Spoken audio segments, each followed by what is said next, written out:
चाचा जी रहने दीजिए, हम कर लेंगे। अपना पैर मत हिलाओ रागिनी, मैं तुमसे कोई हमदर्दी नहीं जता रहा हूँ। तुम्हारी जगह कोई और होता तो मैं यही करता। तुमने भी तो जब मैं हॉस्पिटल से आया था मेरा बहुत ध्यान रखा था। बस समझ लो कि उसी का एहसान उतार रहा हूं। एहसान नहीं, प्यार किया मिस्टर जी। अपने लोग ना एहसान नहीं करते।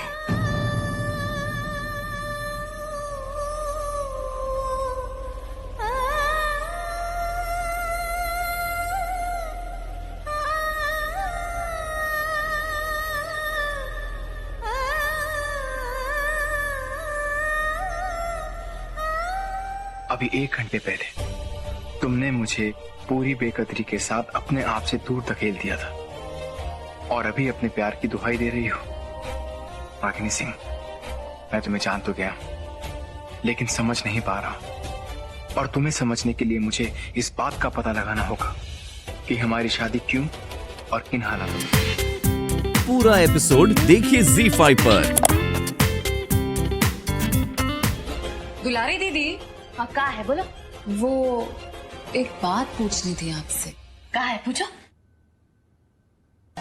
वो हल्दी के लेप में मिर्ची कैसे है? कैसे आई माने? हमको क्या पता। हम थोड़े डाले हैं, चलो हटो हमको जाने दो। अरे हल्दी का लेप हमने तैयार किया, हमने तो मिर्ची डाली नहीं। उसके बाद किचन में आप आई, लेकिन आप कह रही हैं आपने मिर्ची नहीं डाली, तो फिर मिर्ची डाली किसने? हमको नहीं पता। आपने नहीं डाला तो किसने डाला दुलारी दीदी? अरे भौरा गई हो कहाँ है, हमको क्या पता कहाँ से आया है। माने हम तो ये कह रहे हैं कि हमको नहीं पता है कि कहाँ से आया है। गलती से चल गया होगा तब पता नहीं। गलती तो किसी से भी हो सकती है, आपसे हो सकती है, हमसे हो सकती है, किसी से भी हो सकती है। अब बताइए, अगर किसी दिन गलती से हमारे हाथ से किसी के आँख, गला, मुंह में कुछ चला जाए तो उसे गलती तो माना जाएगा ना। ये क्या कह रही हूँ, क्या मतलब है तुम्हारा? अब देखिए दुलारी दीदी, इसे चाकू कहते हैं, इससे सब्जियां काटी जाती हैं, लेकिन इससे किसी का हाथ कट सकता है। अरे इससे तो किसी का गला भी कट सकता है।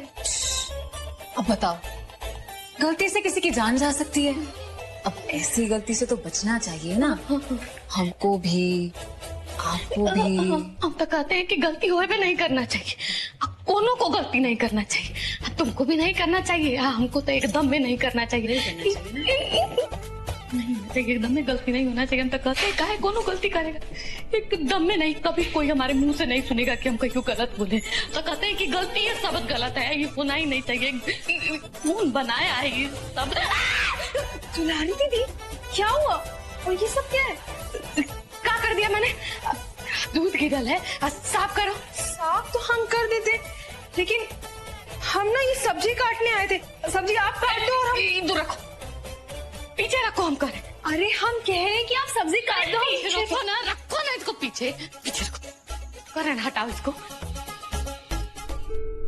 रागिनी, हम जानते हैं कि कल तुम दोनों की कहा सुनी हुई है, और हम एक हस्बैंड वाइफ के रिश्ते की रिस्पेक्ट करते हैं, इसलिए तुमसे कुछ भी नहीं पूछेंगे, लेकिन तुम्हें कुछ बताना जरूर चाहेंगे। रागिनी, एक पति पत्नी के रिश्ते के बीच की जड़ें बहुत गहरी होती हैं, बहुत मजबूत होती हैं, छोटे मोटे झगड़े से नहीं खत्म होती। हम मानते हैं कि तुम्हारा रिश्ता एक बहुत ही मुश्किल दौर से गुजर रहा है, लेकिन हर मुश्किल एक मौका भी तो हो सकती है ना, और ये कॉन्ट्रैक्ट की लड़ाई वही मौका है। अगर तुमने इसे बचा लिया ना, तो तुम्हारा रिश्ता भी बच जाएगा। तुम बस हमसे प्रॉमिस करो कि वो वीडियो को धमकाने वाली बात तुम अनुराग जी से नहीं कहोगी। लेकिन सृष्टि, लेकिन कुछ नहीं, तुम बस प्रॉमिस करो कि अनुराग जी को कुछ नहीं कहोगी।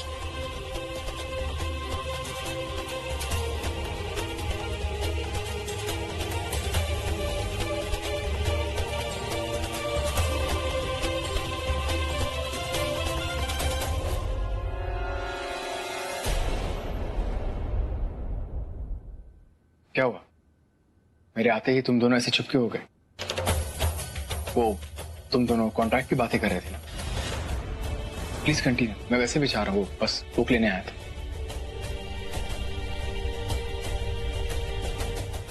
नहीं अनुराग जी, ऐसी कोई बात नहीं है जो आपके सामने ना की जा सके। It's okay. और वैसे भी मुझे इस समय कॉन्ट्रैक्ट के बारे में कोई बात नहीं करनी। मुझे ऐसा लगता है कि तुम दोनों इस मामले को बहुत अच्छी तरह से संभाल रहे हो, स्पेशली रागिनी, और आगे भी तुम लोग ही संभालो। So all the best.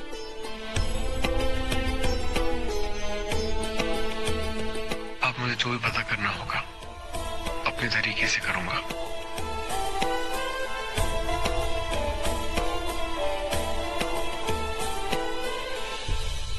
अपना प्रॉमिस मत भूलना रागिनी, प्लीज। हेलो सृष्टि जी, आपने उस दिन का बाद थोड़ा बहुत चिंतन मनन तो किया ही होगा, तो बताइए क्या किया जाए? बात आगे बढ़ाया जाए या फिर? जी हमने सोचा कि वैसे हमने वो परदेसी बाबू है ना, क्या नाम है उनका, अनुराग सिंह, उनको भी बुलाने वाले थे। कॉन्ट्रैक्ट तो उन्हीं के नाम पे है ना, और नोटिस भी हम उन्हीं को भेजे थे। नहीं, उनको बुलाने की जरूरत नहीं है। हमारा मतलब है कि वो आजकल काफी बिजी हैं और हम तो बात कर रहे हैं ना आपसे। अरे तो सृष्टि जी, धंधा का बात फोन पे कैसे हो पाएगा? आप ऐसा कीजिए, आप हमारे कार्यालय में आ जाइए, ठीक है? इससे मिलने जाना ही पड़ेगा। अगर हम नहीं गए तो ये अनुराग जी से डायरेक्ट बात करने की कोशिश करेगा, जो हम कभी नहीं चाहेंगे। वैसे भी रागिनी और अनुराग जी का रिश्ता बहुत नाजुक दौर से गुजर रहा है। एक झटका इसे हमेशा के लिए खत्म कर सकता है। हम रमेश से मिलकर थोड़ी मोहलत मांगने की कोशिश करते हैं। अरे सृष्टि जी। जी हम आते हैं।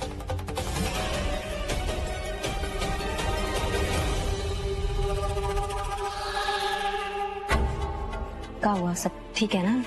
हाँ हाँ सब ठीक है, वो एक जरूरी काम से बाहर जाना था।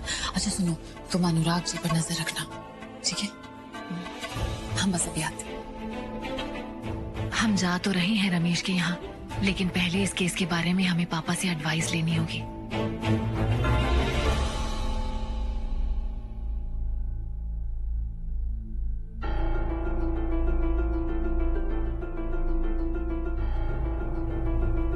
अनुराग कहाँ है? अपने कमरा में होंगे सासू में। हम वहीं से आ रहे हैं, वहाँ नहीं है। अच्छा तो हम देखते हैं जाके कहाँ है। कहाँ चल रहे?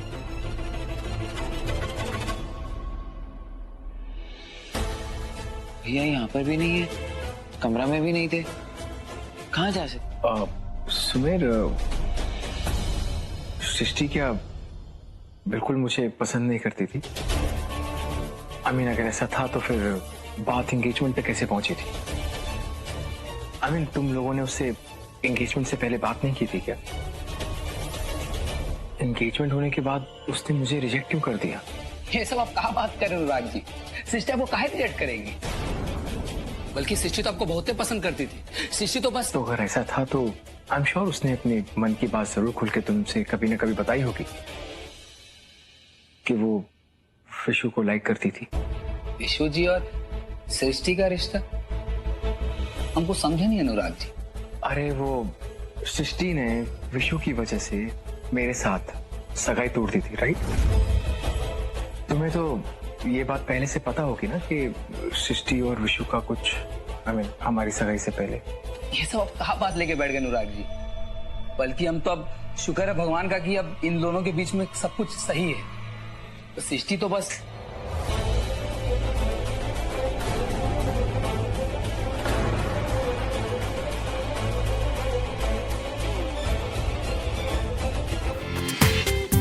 पूरा एपिसोड देखिए ZEE5 पर।